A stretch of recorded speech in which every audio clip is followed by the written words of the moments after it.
Você já teve a sensação de que o Brasil está caminhando para se tornar a próxima Venezuela? Pois é, aquilo que muitos chamavam de paranoia da oposição começa a se concretizar diante dos nossos olhos.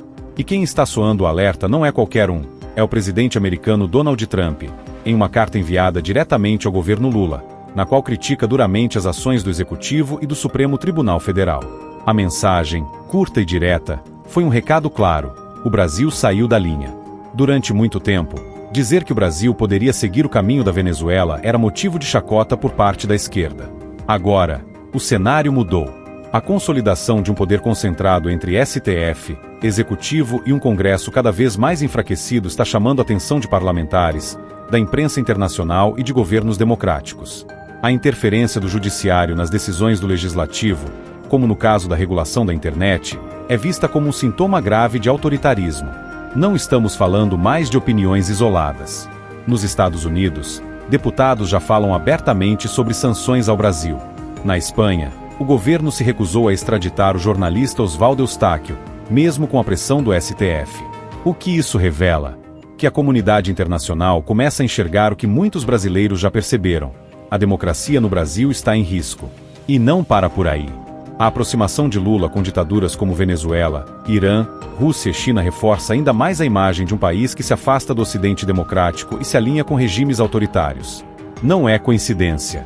É escolha. E essa escolha tem um preço: isolamento internacional, perda de credibilidade, possivelmente, sanções econômicas. Parlamentares como André Fernandes não pouparam palavras. Segundo ele, o governo Lula é uma vergonha mundial que trabalha todos os dias para transformar o Brasil em uma nova Cuba ou Venezuela. Marina Helena, candidata à Prefeitura de São Paulo, afirma que estamos em processo claro de venezuelização. A ironia de Adriano Tomazoni nas redes sociais também diz muito. Ao se aliar com países inimigos da liberdade, o Brasil só poderia esperar retaliações dos que ainda respeitam os direitos fundamentais. Agora, surge a pergunta: essas sanções vão mudar o rumo do governo Lula? Infelizmente, a resposta mais provável é não. A história mostra que regimes autoritários, quando pressionados, tendem a dobrar a aposta. Foi assim com Cuba, com a Venezuela, e pode ser assim com o Brasil.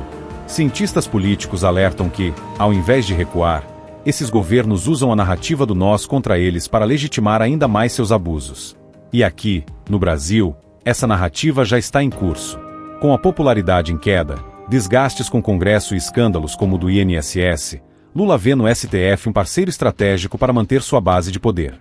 Essa aliança, que seria considerada inaceitável em uma democracia madura, está se fortalecendo com o tempo.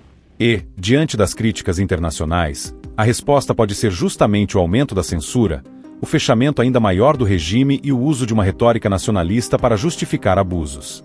A desculpa: proteger a soberania nacional contra inimigos externos. E quem seriam esses inimigos? Os mesmos de sempre: jornalistas independentes, parlamentares da oposição, plataformas digitais e qualquer voz dissonante. A retórica já está pronta. Basta um novo decreto, uma nova decisão judicial, e a liberdade de expressão será ainda mais cerceada. Mas nem tudo está perdido. O Brasil ainda conta com setores poderosos que resistem a essa tentativa de controle. O agronegócio, o setor financeiro, os empresários da Faria Lima. Todos sabem que essa aventura autoritária pode custar caro. O Brasil depende do capital americano, da tecnologia estrangeira, das exportações. Não é tão simples virar as costas para o Ocidente e sair ileso. Se esses setores se unirem e pressionarem o governo, Lula pode ser forçado a recuar. Porque, por mais autoritário que queira ser, ele ainda precisa de apoio político e econômico para sobreviver. Sem isso, o castelo começa a ruir. E essa reação pode ser a diferença entre manter o Brasil de pé ou vê-lo afundar em um regime fechado, sustentado por propaganda e censura. Especialistas apontam que, diferentemente da Venezuela, onde o chavismo conseguiu se perpetuar graças ao enfraquecimento completo das instituições, aqui ainda existe alguma margem de manobra. A oposição não está morta. A pressão popular ainda existe. E, por mais que tentem calar as vozes dissonantes, o povo brasileiro não se esqueceu do que é viver em liberdade.